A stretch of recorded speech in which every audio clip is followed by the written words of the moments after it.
we'll get cracking with the webinar, with the content. So good morning and welcome this morning. We're going to be talking about the apprenticeship levy funding this morning, and 5 simple steps to understand apprenticeship levy funding. Okay, next slide, Trev. So I've just got a few bits and pieces of housekeeping first to go through, so that everybody's just aware of this. So it's going to take us approximately 45 minutes, with some time for questions as well. You could have your video on or off as you prefer. And we do ask that, I think everybody's doing this, but if you can please, if you're not talking, we've just got someone else showing in there. I'll hang on 2 seconds. Do you want to see if there's someone? Yeah, right, lovely. Okay. Who's just not yet? Oh, right, okay, lovely. Right, so, okay, yeah, so 45 minutes, video on or off as you prefer, and please mute if you're not talking. There is a chat box available, so if you do have any questions, please pop them in the chat, and we can take questions at the end of each section so that things are relevant, questions are relevant to what we've just been discussing. We are recording this, so we will share the link to the video to each of you once the webinar is over today, and we'll also share the slides as well. The video audio settings, I don't think that's necessary this morning. No, that's fine. Okay, so next slide, please, Trev. Quick introduction to us, 3P. Trevor will cover that in more detail. But on the webinar this morning, you've got Trevor Norman, you've got myself, Michelle Manning, and you've got Ken Wright as well. So we'll be here to answer any questions you may have, take you through the webinar. Social media links here if you want to follow us on Facebook, Twitter, LinkedIn and Instagram. Those icons are linked, so it's just easy for you to find us and follow us if you like. And I'll just hand back over to Trev at this point. Okay, morning everybody. Thanks, Michelle. So most of you who are on the webinar this morning are familiar with 3P. For those who aren't, 3P is essentially a business performance consultancy specialising in talent management and employee engagement. You'll see there there's different segments to our sort of talent management wheel, if you like. But today is very much about our 3P Academy and apprenticeship development, which fits in sort of our talent improvement. So that's the wheel. But as I say, there's more information, and we'll set the link to the website and stuff for people who do want to understand a little bit more about 3P. But as I said, I think most of you are fairly familiar.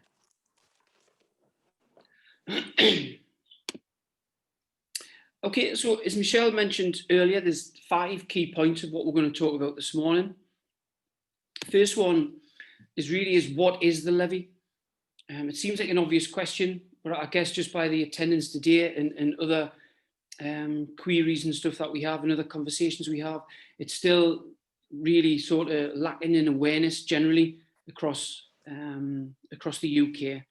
And there's a couple of slides we'll come on to with the stats, which indicate how much the lack of understanding and awareness still is actually there. Even though some people didn't know what the original levy was about, so they're probably definitely not going to understand the new stuff. So there has been quite a bit of new changes with the levy, which we can expand on. And the changing, as we speak, there's always new guidelines and rules coming out, really to adapt to obviously changes with COVID. So some of the changes are linked to that, but also linked to how underutilised the levy is, and linked to still a massive productivity gap in the UK, which the government are determined to try and promote employee development, to try and close some of the productivity gap. In fact, the latest stats from the Office of National Statistics are showing, there's almost 20 percentage point productivity gap with some of the other G7 nations. So there's still a huge productivity gap in the UK. And certainly in developing people, it is one way of trying to close some of that gap. So how can you benefit from the levy?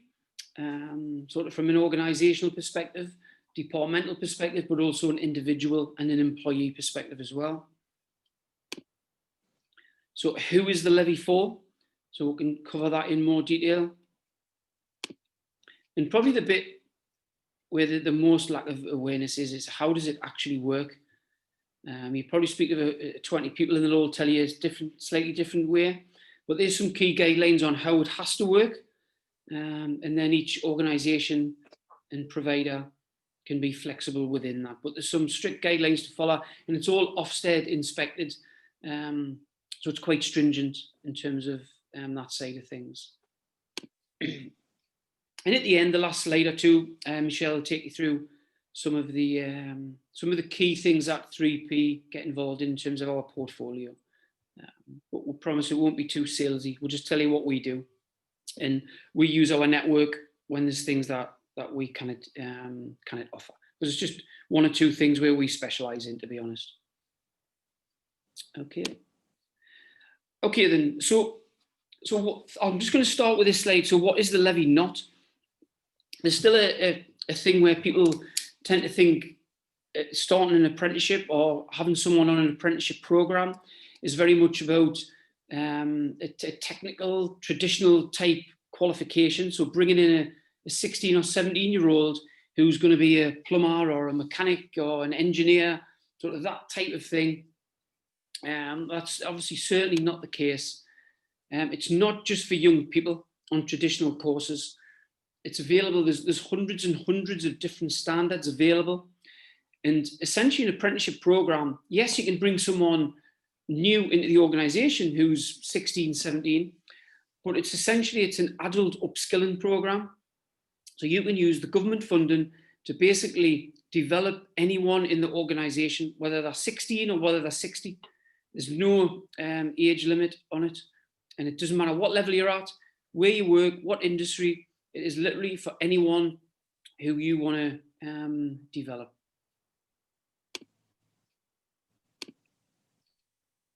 So what is the levy? Well, essentially it started in 2017. And as I mentioned earlier, it's very much to encourage employers to develop staff, sort of new and existing employees. There was a trend in the UK that had went on for several years where the investment in training people had significantly reduced. So the government wanted to come up with a way to try and encourage people to actually start putting money, time and investment into training and developing people. So that was when the levy first came about. And essentially what it's doing is it's making people pay anyway, whether they use it or not, trying to create an attitude of, well, I may as well use it, I'm paying for it anyway. And it's expanded beyond that in the last couple of years, but that was essentially where it come from. There's a government target of 3 million apprenticeship starts by 2020. It's nowhere near that. It's a fraction of that because of that lack of awareness and understanding and other reasons. But there is a slide later on where we'll go into some of the detail of the stats, and we'll share that slide if people are interested in the detail of those statistics. It's essentially a tax. And yeah, the levy is just a tax. And it's charged at a rate of 0.5% of an employer's wage bill. Whether you like it or not, if you're paying over £3 million in salary, then you will automatically fall into the levy tax. Yeah, so the wage bill of more than 3 million, you've got no choice, it just comes out automatically. There's an allowance that sits at 15,000. So essentially 0.5% of 3 million is 15,000. And then whatever you pay on top of that just tops that up. But that's like a buffer. That's for people who are actually paying into the levy. And the levy is for developing people on apprenticeship programs. We often get asked the question of, can I use the levy for this, that, or the other? And that we get asked that a lot. But it is just for developing people on apprenticeship programs, and you can only do it through a registered training provider. So that is someone who is approved with the Educational Skills Funding Agency. It's a thing called ROTP, which is the Register of Training Providers. Okay, so what is new about the levy? So research and data has shown that only 1 in 5 companies are actually aware of the latest employee development funding reforms. It's frightening really if you think only 20% of people are aware of it. And there's so much money available to train and develop people. And there's still people now who are going on to normal courses and paying a lot of money, either individually or the companies are paying for it, whereas the levy can fund most things. And the things that can't be funded now, there's dozens and dozens of standards that are waiting to be released. Just had a conversation yesterday with Leslie, who's with today, where one of those standards is waiting to be released. That's a level 4, level 5 in a specific industry. But yeah, we had a look at some of the standards that's still waiting to be released. So they're coming out all the time, the new standards. So last year, employers paid a total of 2.8 billion into the levy pot. So it's a staggering amount of money. There was just over 800 million of that actually spent. So you can see there, it's almost £2 billion unspent sitting in the levy pot. What's going to happen to that, God knows, but it's a huge amount of money, which has triggered some of the more recent changes that have come out from the government, which I'll come on to. But yeah, just remember that figure, £2 billion sitting in the levy pot that hasn't been used by companies. And it's them companies who have actually paid into it. Okay, so I'm not going to go through that. Obviously, it's really small detail, but that's some further detail on some of the stats linked to the apprenticeship levy.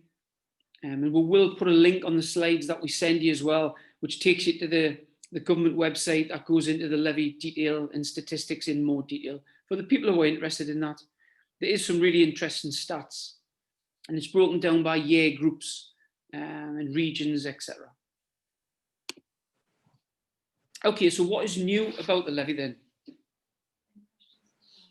Yeah, any questions so far just on that? I'm just getting a nudge from Michelle to ask for questions. Okay, and there's plenty of time for questions at the end as well. Okay, so just as recent as January 2020, the non-levy paying SMEs, so this is people who haven't paid a penny into the levy because they haven't got more than £3 million salary bill, can now access the levy funding via their own digital account. And that's something we can help people set up. And once you've set that up, it's fairly easy to add new people onto the levy account. So yeah, so it's a digital account service that any size company can now access and draw funding down as long as you're working with a registered training provider. And essentially that funding, that digital account and funding, is all being drawn from that 2 billion pot.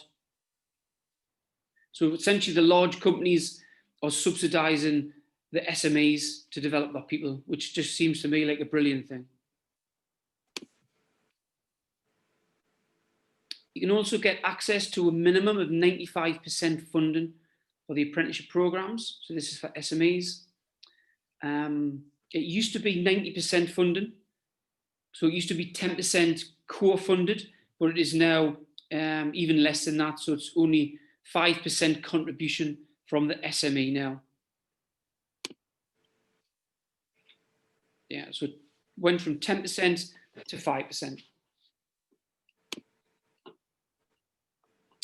You can develop new or existing employees up to degree or master's level. So essentially you could literally go from a degree level, £27,000, so it's typically over sort of 3 to 4 years, at £9,000 a year. So based on that example, An SME could develop somebody and take them through a degree for £27,000, and it would only cost £1,350 per person. You could have 5 people on it if you wanted. So the money available to develop people is just incredible. But so many people are just not aware that it's actually there. It used to be a 3 people maximum for SMEs to have on program at any one time. They've now increased that to 10 people. So any organization, any SME can have a maximum of 10 people on a program at any one time. And there's no limit on what level or what funding drawdown. So you could literally have 10 people on a degree. So you could get, over £250,000 from the levy to pay for development. And that, certainly with the degree type level, that's probably one of the areas that people are really unaware of, that you can actually use it for those types of qualifications. I mean, when you go up to the level 7 and stuff as well, it tends to be typically the universities who are offering them, but not just them. And also people who are familiar with apprenticeships know that it used to be based on frameworks. It's now based on something called standards. So any apprenticeships will be going down the route, what we call standards, with an endpoint assessment to assess the learner against the standards for each qualification.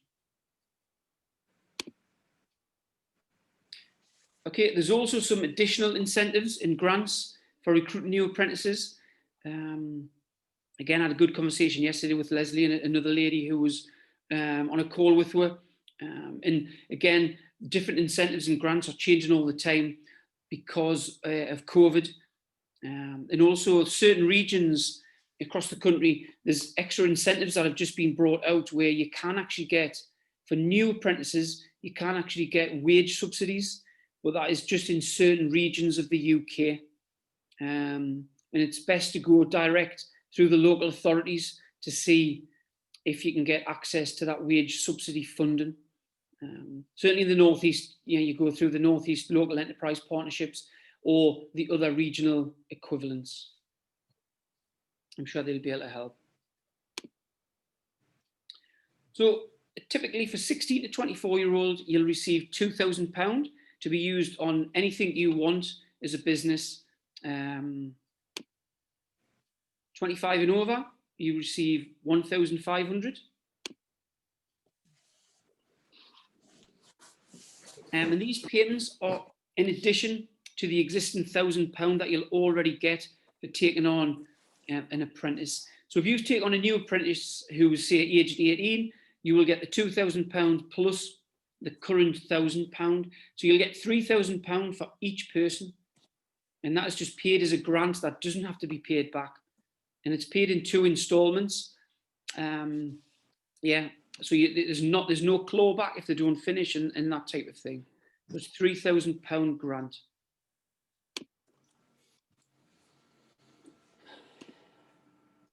Yeah, so the additional £1,000 is for anybody aged 16 to 18 and under 25 who has an education, health and care plan.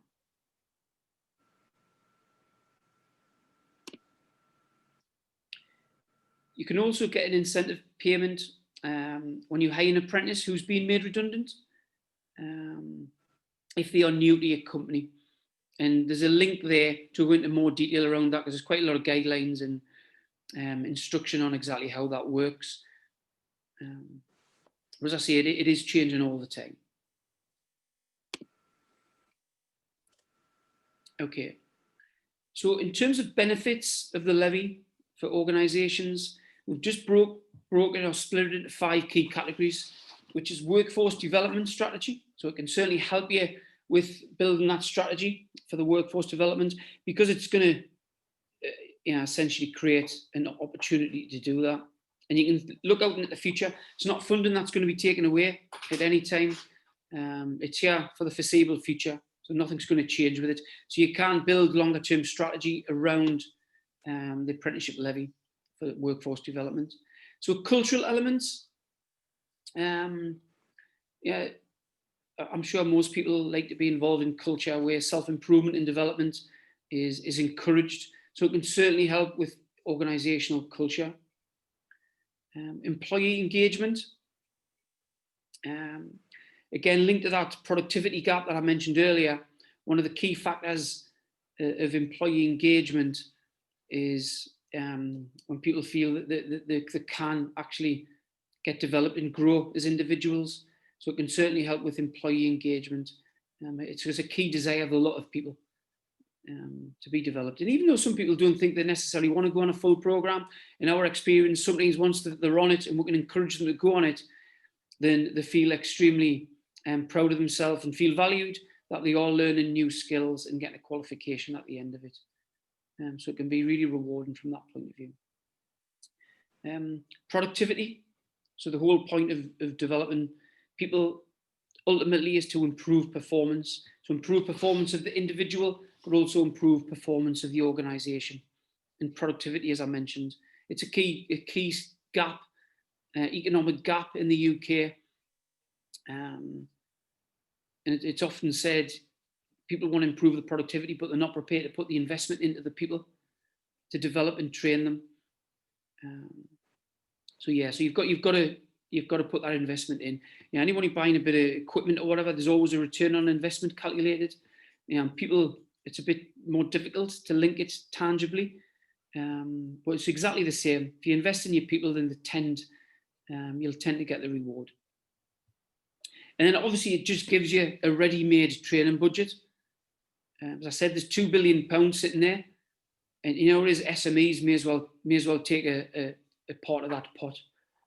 So crazy anyone spending a large amount of money now on developing people without looking and investigating what's available through the apprenticeship levy first. Okay, so I'm just going to hand over to Michelle now, who's going to talk about those 5 things in a bit more detail and cover another few slides before we have questions and whatnot.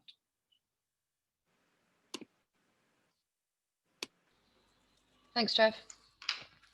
So yeah, just a little bit more detail about the different benefits that using the levy can bring to an organisation.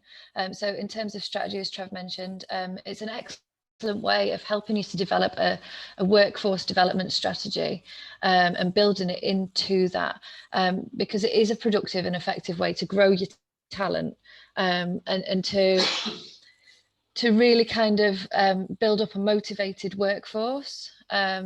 These are not just sheep dip training programs. These are not just, the odd day here or two.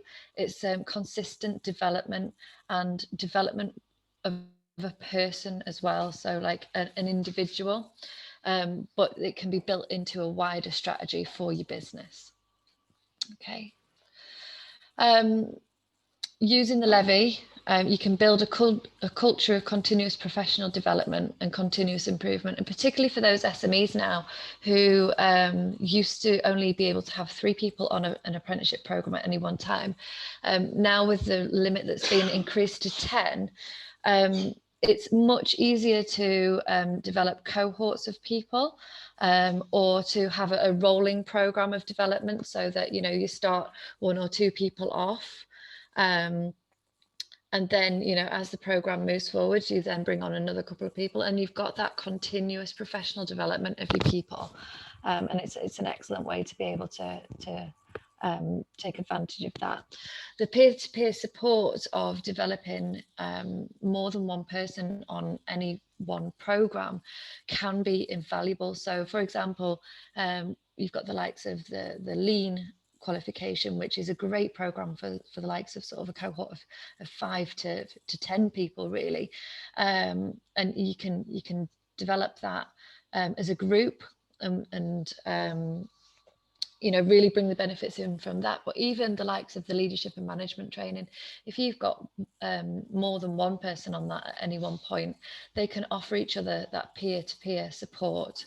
And also it's a really good opportunity for your learners that have been on these development programs, if you're then continuing to use the same programs and to bring other people through the same development, those people who were the initial learners and have been through that program already can then become mentors for the next round of people that come through it as well. So again, it's part of that continuous professional development. You're investing in people, your time and your effort, and then you're bringing them through the business and developing them and building their skill level as they go through the business. So engagement, as Trevor said, you know, investing people, investing time and funds and effort into people does make them feel valued. And it can help them to feel more engaged with the business if they feel that they've got a place in your business and that they're valued. And it also, and particularly at the moment, it can help to show that you remain optimistic about the future, that you're embarking on developing this person and putting some key resources into your relationship with this person. It can help them feel that you're committed to their place in the business and that you continue to value them. And it can help to create a sense of belonging and purpose for employees. So if they feel that they're invested in, you know, they're going to get the benefit from that too. And as Trevor went through the productivity side of things, if you're encouraging ownership to drive the improvements, because it's not just training for training's sake, you're actually training people to improve their skills and upskill and stretch themselves. And that's going to bring improvements to your business, and that's going to in turn boost productivity. So as it says here, studies show that actually the busier that someone is, the more productive they become. So giving them some time to invest in professional development, it can help to keep them busy, and it can help them to keep them moving forwards and working hard and feel more engaged with the business. And as Trev mentioned, you know, training budgets are often looked to be one of the first things, you know, is there some focus to be provided on reducing those, and especially in times like at the moment where money may not be as plentiful within business at the moment. And if there's increased focus on business spend, you know, it's funding there that businesses are entitled to, whether you've paid into the pot and it's your own money that you're using, rather than just losing it as what's seen as just a tax. Yeah, I'm just on a webinar, but yeah, it's fine. Sorry, Jeff, can you just go back a second? Leslie, would you mind just muting? Is that okay? Sorry, I thought. Oh no, that's fine.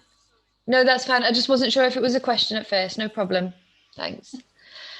So yeah, whether it's money that you've already paid in as a large employer, or whether it's funds that you can access as a non-levy payer as well, it's money that's there to be used. Thanks, Trev. So who is it for? Trev touched on this briefly earlier when he was talking about who it's not for. And it is one of the key things that people misunderstand about apprenticeships. And I sometimes think that actually they just need to change the name of it, to be honest with you, because it does bring up that that previous kind of connotation of young people brought into the business on those practical based training programs, such as plumbing or electricians. But actually, it can be used across the business, any kind of business sector, any kind of area of your business. Trev mentioned about the moving from frameworks to standards. There's actually over 300 standards in play at the moment, stretching right across the different business areas, right from sort of more admin based things like customer service and business administration. There's leadership and management, right up to, as Trev says, you know, the degree level side of things as well. There's quality, there's finance, there's supply chain, logistics. So it's basically any age, any business area, and for anybody as well. So it is really inclusive. So is there any questions on that so far? No. Okay, great. So we'll move on to kind of the chunky bit now as to how does it work. So within the last few years, the government have reformed their apprenticeship programs around this digital account service, and actually it's really useful and really quite simple to use. But it kind of all focuses around this digital account service, which is where these guaranteed funds can sit. And there's 3 elements that link into that digital account service. So there's the employer, so whether they are the large levy paying companies or the non-levy payers, more SMEs, it's all about giving the employer control. So it's the employer who controls what apprenticeships they go for. It's the employer who controls what training providers they go for as well. So it's all about giving control and choice to the employer, and making it much more employer-led. There's also the employee.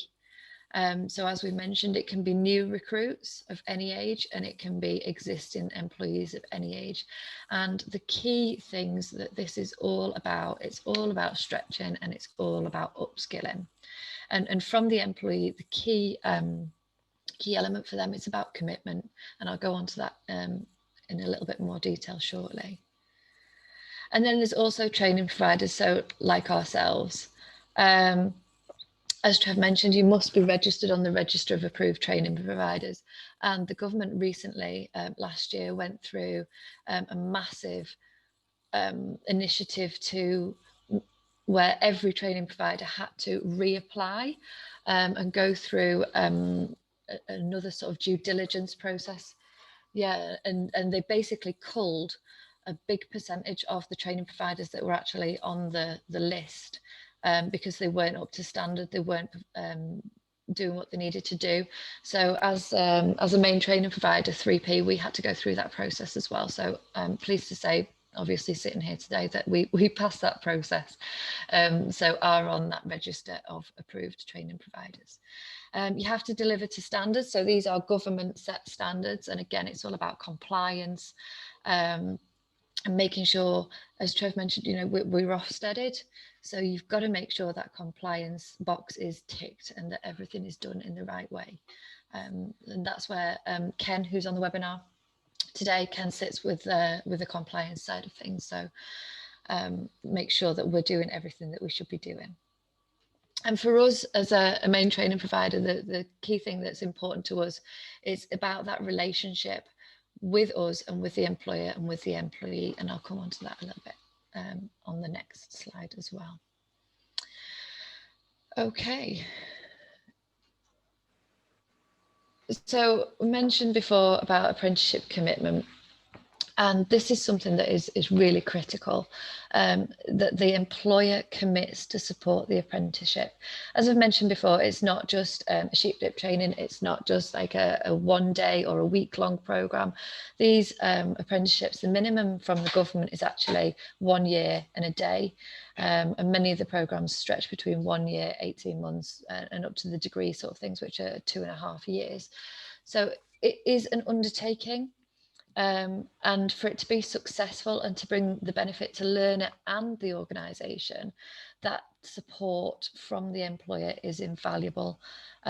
So we're really careful to make sure that people kind of understand that, and that these are workplace-based qualifications, and they are employer and learner led and supported by the tutor assessor. So it's the tutor assessor does not drive the apprenticeship forward. They guide, they support, and they take them through the process, but it is very much down to the employer and the learner to play their part as well. Okay, so that commitment's key. Part of that is the engagement process with the learner as well. It's crucial that the learner's engaged in the development. Otherwise, it's going to be a long, hard slog for everyone, basically. If you're undertaking a programme of a year long, you've got to be engaged in what you're doing and moving forwards with it. So that's something that we ask employers to do with the employees, to make sure that they're aware of the programme content, how it fits into their business objectives and goals. And then we go through the eligibility process as well with them. And it's about making sure that employee is engaged and ready to move forward with their progress for their year, because it's an investment for them as well as for the employer. So eligibility, there are eligibility criteria which have to be met as laid out by the ESFA. So that is part of the process that we undertake before we onboard anyone. And that's around, there's components such as prior learning and prior knowledge and skills, and also around previous qualifications and other eligibility factors as well. So we can take you through that. And then for us, a key part is the provision of a workplace mentor. So you've got your employer who is, you know, engaged at a sort of higher level of a commitment to the development programme, and you've got your learner themselves working with the tutor assessor. But there's also this workplace mentor plays a key role for us about supporting the learner with the on-the-job training, with the feedback, and with that relationship with ourselves as the main provider. In that day-to-day support with the learner and with the assessor as well, and they're in regular communication with the support team. So that's kind of more about the engagement and the commitment and the relationship side of things. And then this is more about the actual practicalities of how it works, because it can seem quite confusing, daunting, quite a bit of a tangled mess. But actually, the digital account service that the government has set up have made things so much more simple. And the website is very user-friendly. So we've put a little snapshot there. It is user-friendly, it's nice and readable. And we've talked about the fact that the employers have their own digital account to manage. And that's where, you know, some of that ownership is being transferred to the employer, so that it's easier for them to manage, so that they can see, right, what have I got available to spend? Where's it going? How's it being managed? And that's supported by our team as well. We can help you get that set up. It's quite an easy process. So each qualification's got its own maximum drawdown that is set by the SFA as part of our commitment to compliance and to making sure we're doing the right things. We make sure we carry out a stringent kind of review of prior learning and knowledge to make sure that we are actually drawing down the correct amount of funding. If somebody's already covered a big chunk of what is part of the programme, you know, we have to redress that and make sure that we are accessing the right amount of funding for each learner. So as Trev mentioned, levy payers, if you've got sufficient funds in your pot, you get that 100% funded.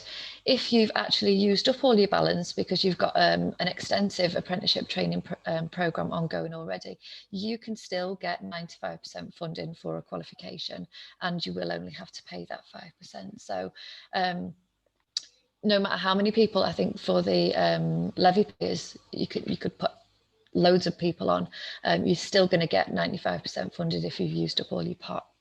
And then for the non-levy payers, as we've mentioned, it's 95% funding, leaving just the 5% to pay. So for example, one of the most popular qualifications that we run is the level 3 team leader supervisor qualification, and the maximum drawdown is set there at 4,500. So if you're paying 5% of that, it's just £225 per learner, and that's it. And again, duration, each qualification's got its recommended duration. So the level 3 that I've just talked about, the team leader supervisor, is advised to take between 14 to 18 months. So for the average learner, that's 15 months. And we work with each learner to make sure that the lesson plan is designed accordingly around their own learning speed. So you might get some learners that will finish it in 14 months. You may get somebody who needs to take a little bit longer, and that's fine, and they'll take 18 months. But we work with each learner to make sure it's appropriate for them to be able to successfully achieve the qualification. Okay. Functional skills. So functional skills is a requirement for all programmes, and that's maths and English. That needs to be achieved before EPA, which is endpoint assessment. So for example, if you're doing a level 3, like the team leader supervisor, you have to attain level 2, which is around GCSE standard. So some learners may have already achieved this, and if they can evidence this with certificates, then they don't need to undertake the functional skills. Some learners may have achieved this but can't provide the evidence, and we will need to look at them doing the functional skills, but that can run alongside the training programme.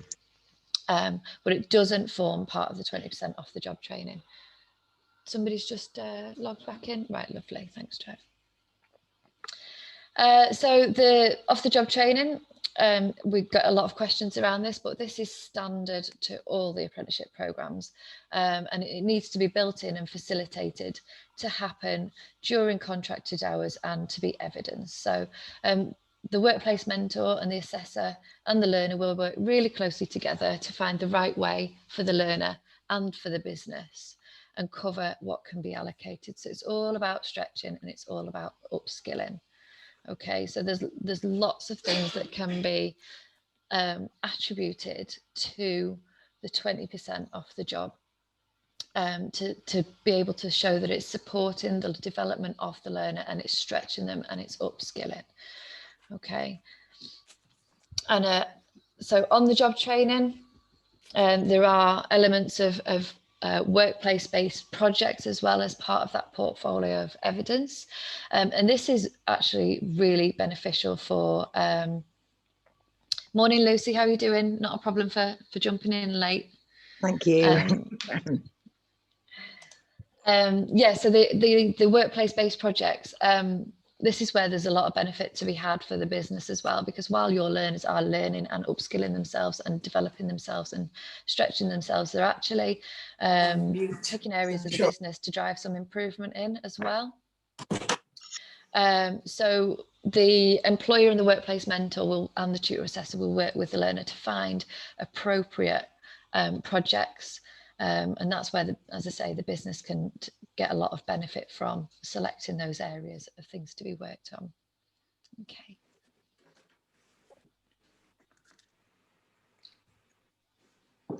So I've just mapped out a brief journey, because often people sort of say, but what does it actually entail? What are we doing? When?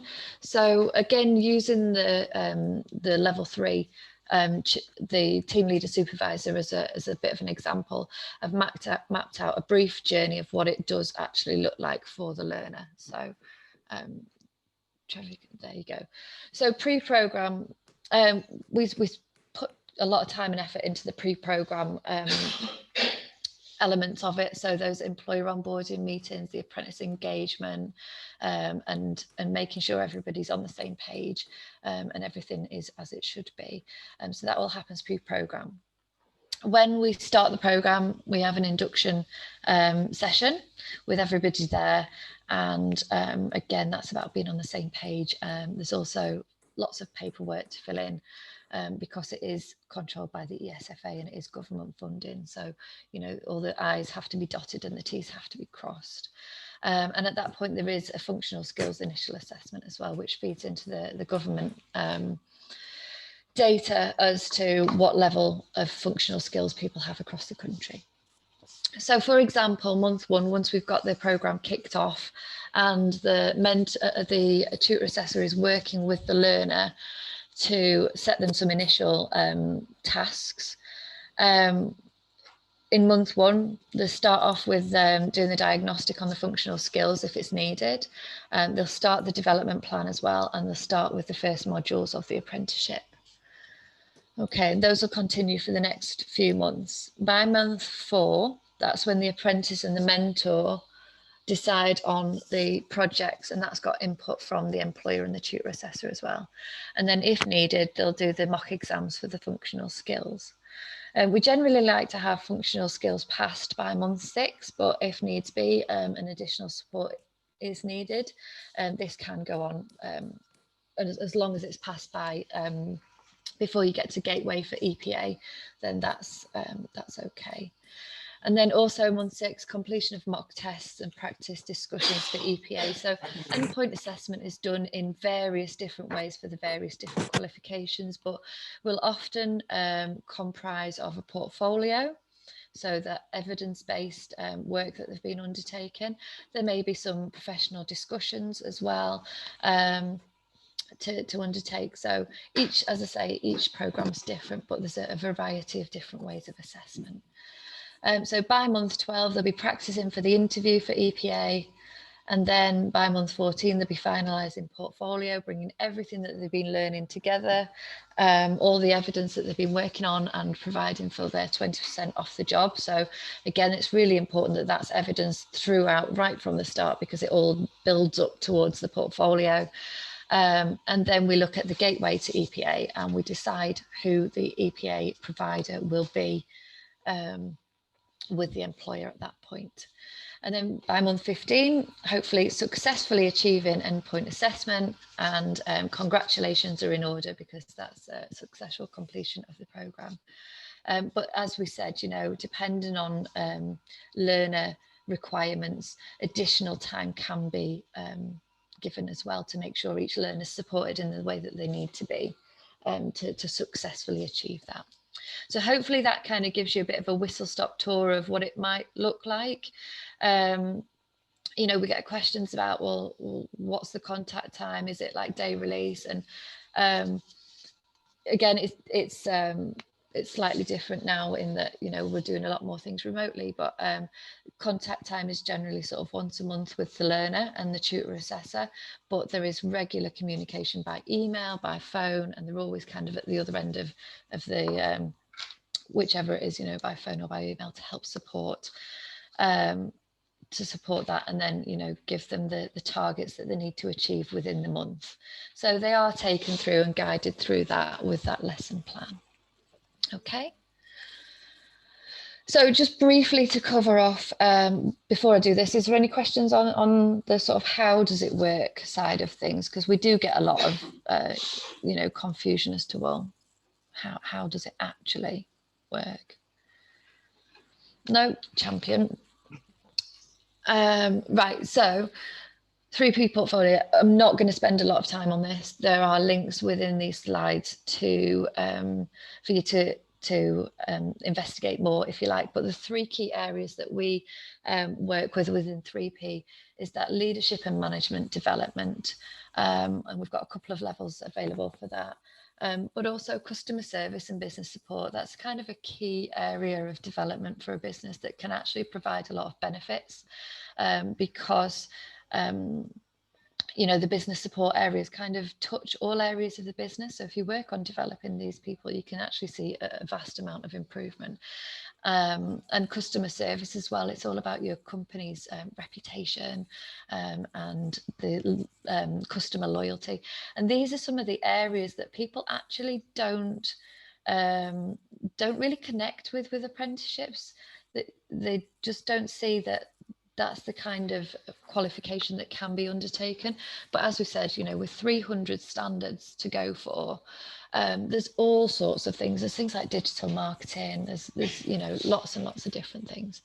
And then our third area of expertise. Sorry, Trev, just dash back. Not to worry, Alison. Thanks for joining us this morning.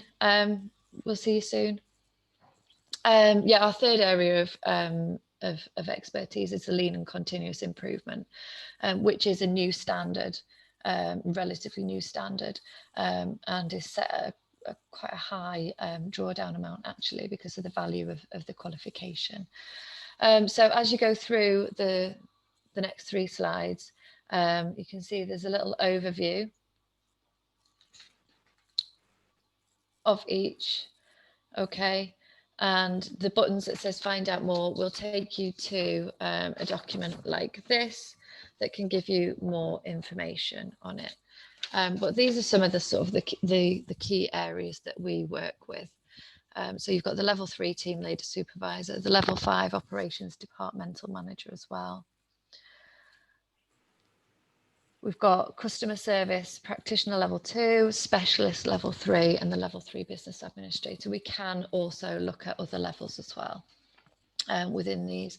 And we've got the level 2 lean manufacturing operator as well. And if there is anything that anybody is interested in that we don't specifically cover, we do have a trusted partner network. So as I mentioned, you know, anything from engineering, finance, quality, education.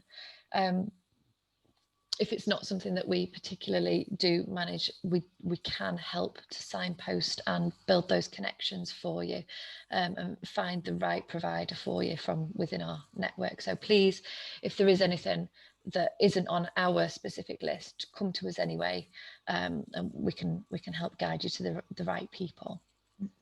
Okay. So, any questions on any of this? Hopefully, I mean, I know there's lots of information in there. We will be sending the slides out so you can review all the information. Great. But if anyone's got any burning questions, now's the time to. I'm worried I joined quite late, Michelle. So I think That's all right, Lucy. Not a problem. Not a problem. I think I need to look through everything, and if there are any questions, I'll ping. On the webinar, it's on. Yeah, not a problem, Lucy. That's fine. There's also links within the slides as well that we've put in, some Great. useful links that you guys can kind of do a bit of investigating and digging. But you know, you can always come back to us with any questions that you might have. That's brilliant. Yeah, and there's our contact details as well. So if you want to chat about any of this, just feel free to pick up the phone, drop us an email, or we can arrange a cup of coffee as well. Anybody else, any questions? No. Fab. Well, that's lovely. So thank you all from me and from Trevor for joining us this morning. Hope you find it useful. And we'll follow up with the slides and the recording. Great, thank you. I'm sorry I missed it. I'm gutted that I had to miss so much, but dead helpful, a little bit, so thank you. Yeah, so just to reiterate there, thank you very much, Michelle. Thanks everyone for who's joined this morning. Just to reiterate on the point as well about the things outside our scope, we have got a really good network of recommended providers, so we can just save you some of the legwork and signpost you to some of those areas that we don't specialise in. And if there's any questions or anything at all, please just give us a shout, and we'll help you wherever we can. And it's lovely to see some of the people who I haven't been in touch with for a while, and some of the more familiar faces. So we really appreciate you joining this morning. And we have recorded it, so we will, Michelle will pop that out, so everyone's got the recording as well, with all the links and everything on the slides as well. Brilliant. So thank you so much for coming this morning. Really appreciate it. Thank you. Okay, lovely. Okay, have a nice day, everyone. Cheers. Bye-bye. Bye. Bye.